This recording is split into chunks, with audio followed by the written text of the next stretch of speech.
यहाँ पे जो डिफेंस की जो प्रोसीडिंग है, जो मतलब मुजरिम जो हैं उनके अधिवक्ता अपने मुजरिमों की यहाँ पे पैरवी कर रहे हैं। पुलकितार सौरभ भास्कर और अंकित गुप्ता के जो वकील हैं वो अपना पक्ष रख रहे हैं कि उनको सज़ा नहीं होनी चाहिए और ये उनको पूरा कानूनी अधिकार भी है कि वो भी अपना पक्ष रख सकते हैं। उसकी प्रोसीडिंग अंदर चल रही है, लेकिन इन तीनों के खिलाफ काफ़ी मजबूत गवाही पहले पड़ चुकी है और मुझे लगता है कि ये फॉर्मेलिटी है और कुछ समय बाद जो है मुझे लगता है कि इसी महीने या संभवतः अगले महीने अंकिता भंडारी केस में एक बड़ी सजा इन तीनों को कोटद्वार कोर्ट से हो जाएगी। बोलेंगे इस मामले में। देखिए, वीआईपी के खुलासे के लिए हमने सुप्रीम कोर्ट में पिटीशन डाली हुई थी, दुर्भाग्य से वो खारिज हो गई है और उसके बाद देखिए कोर्ट का अंतिम रास्ता सुप्रीम कोर्ट से बड़ा कोई कोर्ट है नहीं, तो वो रास्ता तो बंद है।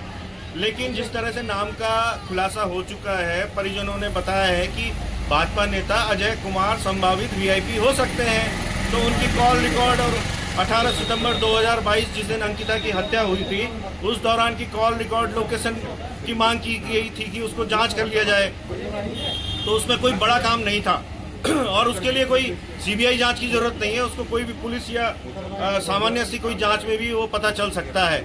तो मुझे लगता है कि जनता अगर दबाव बनाएगी, सड़कों पे उतरेगी, वो रास्ता तो अभी बचा हुआ है।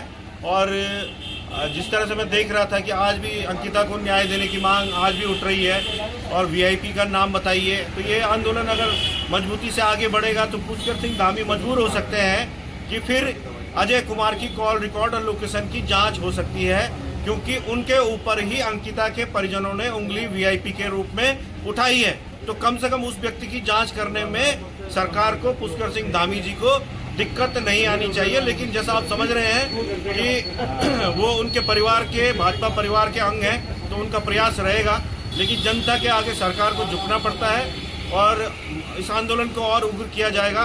तो मुझे लगता है कि पुष्कर सिंह धामी मजबूर होंगे कि इसमें जो है जो कॉल रिकॉर्ड और लोकेशन की जांच की खासतौर पर मांग की गई है उसको किया जाए।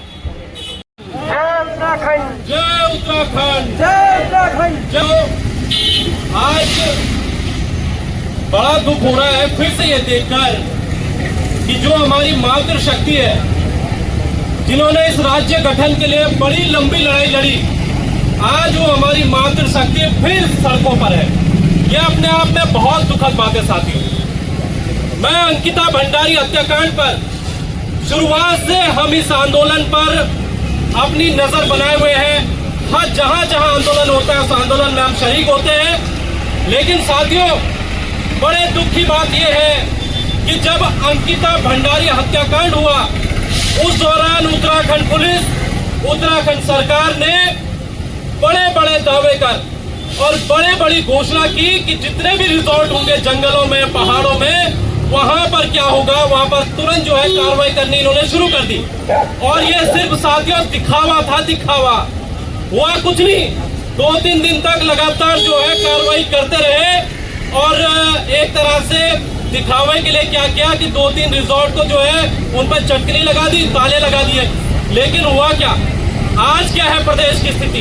अंकिता भंडारी हत्याकांड के बाद आज प्रदेश की स्थिति यह है कि भाजपा के कई नेता बलात्कार के आरोप में गिरफ्तार हो चुके हैं। काशीपुर में गिरफ्तार हुए हैं, हल्द्वानी में गिरफ्तार हुए, पिथौरागढ़ में गिरफ्तार हुए। तो भाई, जिन भाजपा नेताओं के बेटे पर अंकिता भंडारी हत्याकांड का आरोप है, रेप का आरोप है, वही भाजपा के नेता तो फिर हल्द्वानी, पिथौरागढ़ यहाँ पर फिर रेप कर रहे, बलात्कार कर रहे। तो इसका मतलब ये हुआ कि आपने, भाजपा ने खासतौर पर बेटी अंकिता भंडारी हत्याकांड पर ज्यादा कुछ नहीं सोचा, जबकि हमने सोचा है, इन पहाड़ की महिलाओं ने सोचा है, इस उत्तराखंड ने सोचा है कि भाई हमारे पहाड़ की अगर एक महिला जो अपनी नौकरी के लिए कहीं जाती है तो साथियों आज सोचना पड़ता है।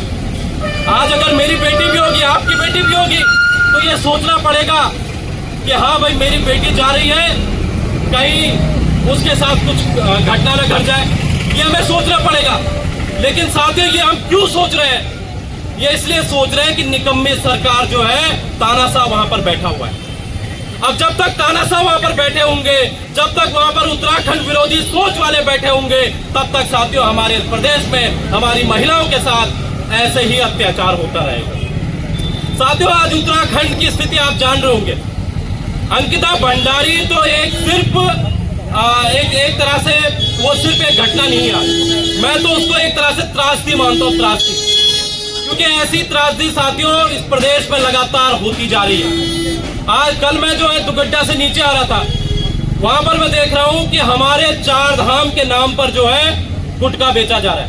ऊपर 4 धाम की तस्वीरें लगी है और नीचे लिखा है पान मसाला खाइए, इसे खूब चबाइए। मतलब हमारे प्रदेश के तीर्थ स्थलों पर अब आप जो है गुटखा तंबाकू भी बेचने लगे। पहले हमारी जंगल बेच दिए, हमारी जमीन बेच दी, हमारे जो है सब कुछ बेच दिया, हमारी सरकारी नौकरियां तक बेच दी, और अब जो है हमारे 4 धाम स्थलों को भी साथियों उसको भी निशाना बनाया जा रहा है।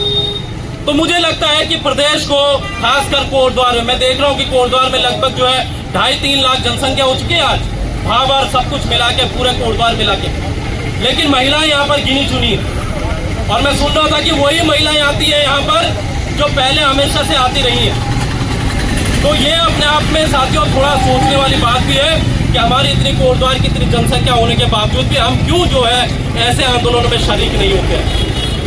तो हम ये चाह रहे हैं कि भाई अंकिता भंडारी हत्याकांड में जल्द से जल्द फैसला आए कोर्ट का, और फांसी से नीचे हमें कुछ नहीं चाहिए, फांसी से नीचे हमें मंजूर नहीं है, क्योंकि अंकिता भंडारी हत्याकांड अब जो है बहुत इसमें जो है प्रदर्शन आंदोलन हो चुका है। लेकिन अगर वाकई में जो वकील है, जिसको ये बोल रहे हैं कि कोटद्वार का वकील है, तो वाकई में कोटद्वार के लिए शर्म की बात भी है कि वकील जो है, हम उस वकील को रोक नहीं पाए, हम कोटद्वार नागरिक होने, कोटद्वार के होने के नाते उस वकील को रोक नहीं पाए कि भाई आप अंकिता का केस मत ले।